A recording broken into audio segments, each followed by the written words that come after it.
Hello foodies, welcome to guys kitchen. ಇವತ್ತು ಮತ್ತೊಂದು breakfast recipe ತುಂಬ ಸುಲಭವಾಗಿ ಮಾಡ್ಕೊಬೋದು. ಟೇಸ್ಟು ಅದ್ಭುತವಾಗಿರುತ್ತೆ. ಬನ್ನಿ ತಡ ಮಾಡಿದೆ ರೆಸಿಪಿ ಹೇಗೆ ಮಾಡೋದಂತ ನೋಡ್ಕೊಳ್ಳೋಣ.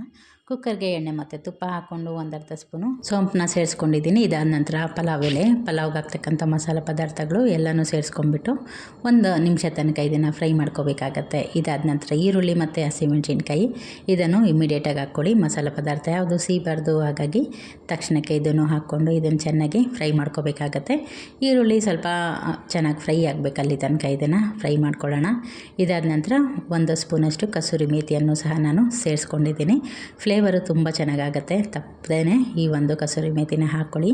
ಇಲ್ಲಾಂದರೆ ಫ್ರೆಶ್ ಆಗಿರ್ತಕ್ಕಂಥ ಮೆಂತ್ಯ ಸೊಪ್ಪಿದ್ರೂ ಸೇರಿಸ್ಕೊಳ್ಳಿ, ಅದನ್ನು ಒಳ್ಳೆ ಫ್ಲೇವರ್ ಕೊಡುತ್ತೆ. ಹಾಗೆ ಒಂದು ಸ್ಪೂನು ಶುಂಠಿ ಮತ್ತು ಬೆಳ್ಳುಳ್ಳಿ ಪೇಸ್ಟನ್ನು ಸಹ ಹಾಕ್ಕೊಂಡು ಇದು ಹಸಿ ವಾಸನೆ ಹೋಗಬೇಕು, ಅಲ್ಲಿ ತನಕ ಇದನ್ನು ಚೆನ್ನಾಗಿ ಫ್ರೈ ಮಾಡ್ಕೋಬೇಕಾಗತ್ತೆ. ಒಂದು ನಿಮಿಷದ ತನಕ ಬಾಡಿಸ್ಕೊಂಡ್ರೆ ಸಾಕಾಗತ್ತೆ. 2 ಮೀಡಿಯಮ್ ಗಾತ್ರದ ಆಲೂಗಡ್ಡೆನ ಸಣ್ಣ ಸಣ್ಣದಾಗಿ ಹೆಚ್ಚಿಟ್ಕೊಂಡಿದ್ದೆ, ಅದನ್ನು ಸಹ ಸೇರಿಸ್ಕೊಳ್ತಾ ಇದ್ದೀನಿ. ಇದನ್ನು ಹಾಕ್ಕೊಂಡು 1 ನಿಮಿಷ ತನಕ ಚೆನ್ನಾಗಿ ಬಾಡಿಸ್ಕೋಬೇಕಾಗತ್ತೆ. ಈ ಮಸಾಲ ಫ್ಲೇವರ್ ಎಲ್ಲ ತರಕಾರಿ ಜೊತೆಗೆ ಹೊಂದ್ಕೋಬೇಕು. ಆ ರೀತಿ ಒಮ್ಮೆ ಇದನ್ನು ಬಾಡಿಸ್ಕೊಂಡಾದ್ಮೇಲೆ 1 ಕಪ್ಪಷ್ಟು ಇಲ್ಲಿ ಫ್ರೋಝನ್ ಬಟಾಣಿನ ಬಳಸ್ತಾ ಇದ್ದೀನಿ. ನೀವು ಫ್ರೆಶ್ ಬಟಾಣಿನೂ ಸಹ ಹಾಕ್ಕೊಬೋದು. ನಾನು ಬಟಾಣಿ ಸೀಸನಲ್ಲಿ ಬಿಡಿಸ್ಬಿಟ್ಟು ಹಾಗೆ ಸ್ಟೋರ್ ಮಾಡಿ ಇಟ್ಕೊಂಡ್ಬಿಡ್ತೀನಿ 1 ಇಯರ್ಗೆ ಆಗೋಷ್ಟು, ಹಾಗಾಗಿ ಅದೇ ಬಟಾಣಿನ ಇಲ್ಲಿ ಬಳಸ್ತಾ ಇದ್ದೀನಿ. ಇದನ್ನು ಹಾಕ್ಕೊಂಡು 2 ನಿಮಿಷ ಚೆನ್ನಾಗಿ ಹುರ್ಕೋಬೇಕಾಗತ್ತೆ.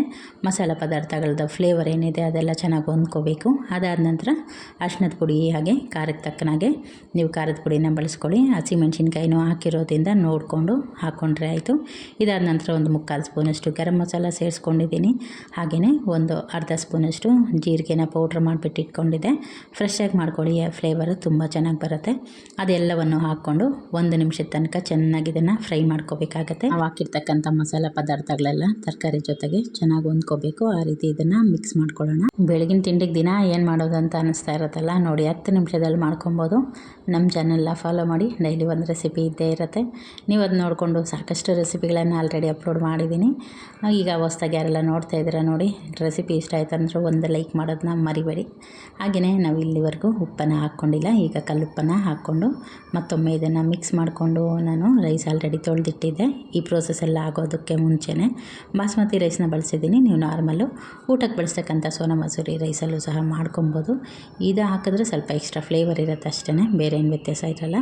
ಈಗ ಇದನ್ನು ಹಾಕ್ಕೊಂಡು 1 ನಿಮಿಷದ ತನಕ ಮತ್ತೆ ಫ್ರೈ ಮಾಡ್ಕೊಳ್ಳೋಣ. ಈಗ 1:2 ರೇಷನಲ್ಲಿ ನೀರು ಹಾಕ್ಕೊಳ್ತೀವಲ್ಲ ಯೂಶಲಿ, ಬಾಸ್ಮತಿಗೆ ಸ್ವಲ್ಪ ಕಡಿಮೆ ಹಾಕ್ಕೊಳ್ಳಿ. 1/4 ಕಪ್ಪಷ್ಟು ನೀರು ಹಾಕ್ಕೊಂಡ್ರೆ ತುಂಬ ಉದುರುದ್ರಾಗಿ ಚೆನ್ನಾಗಿ ಬರುತ್ತೆ ರೈಸು. ಈಗ ನೀರನ್ನು ಸಹ ಸೇರಿಸ್ಕೊಳ್ತಾ ಇದ್ದೀನಿ. ನೀರು ಸೇರಿಸಿ ಆದಮೇಲೆ ಒಮ್ಮೆ ಇದನ್ನು ಮಿಕ್ಸ್ ಮಾಡಿಕೊಂಡು ಮೇಲಿಂದ 1 ಸ್ಪೂನಷ್ಟು ತುಪ್ಪ ಹಾಕ್ಕೊಳ್ಳಿ. ಫ್ಲೇವರು ತುಂಬ ಚೆನ್ನಾಗಿ ಬರುತ್ತೆ. ಇದು ಒಗ್ಗರಣೆ ಹಾಕುವಾಗನೂ ಹಾಕ್ಕೊಳ್ಳಿ, ನಂತರ ಲಿಡ್ ಕ್ಲೋಸ್ ಮಾಡೋಕ್ಕೆ ಮುಂಚೆ ಕೊತ್ತಂಬರಿ ಸೊಪ್ಪು ಹಾಕಿದ್ದಾದಮೇಲೆ ಇದಕ್ಕೆ 1 ಸ್ಪೂನಷ್ಟು ತುಪ್ಪನೂ ಸಹ ಸೇರಿಸ್ಕೊಂಡ್ರೆ ತುಂಬಾ ರುಚಿಯಾದಂಥ ಒಂದು ಆಲೂಗಡ್ಡೆ ಮತ್ತು ಬಟಾಣಿ ಬಳಸ್ಕೊಂಡು ಮಾಡಿರ್ತಕ್ಕಂಥ ಒಂದು ರೈಸ್ ಬಾತ್ ಅನ್ಬೋದು, ಪಲಾವ್ ಅನ್ಬೋದು, ಏನು ಬೇಕಾದರೂ ಹೇಳ್ಬೋದು. ನೋಡಿ 2 ವಿಷಲ್ ಕೂಗಿಸ್ಕೊಂಡಾದ್ಮೇಲೆ ಕುಕ್ಕರ್ ಕೂಲ್ ಆದಮೇಲೆ ನೋಡೋಣ ಹೇಗಾಗಿದೆ ಅಂತ. ತುಂಬ ರುಚಿಯಾಗಿತ್ತು. ನೀವು ಕೂಡ ಟ್ರೈ ಮಾಡಿ ಅಂತ ಹೇಳ್ತೀನಿ. ನೋಡಿ ಎಷ್ಟು ಚೆನ್ನಾಗಿ ಬಂದಿದೆ ರೈಸ್ ಅಂತ. ನೀವು ಟ್ರೈ ಮಾಡಿ ಆದಮೇಲೆ ಹೇಗಾಗಿತ್ತು ಅನ್ನೋದು ಕಮೆಂಟಲ್ಲಿ ತಿಳಿಸೋದು ಮರಿಬೇಡಿ. Thank you.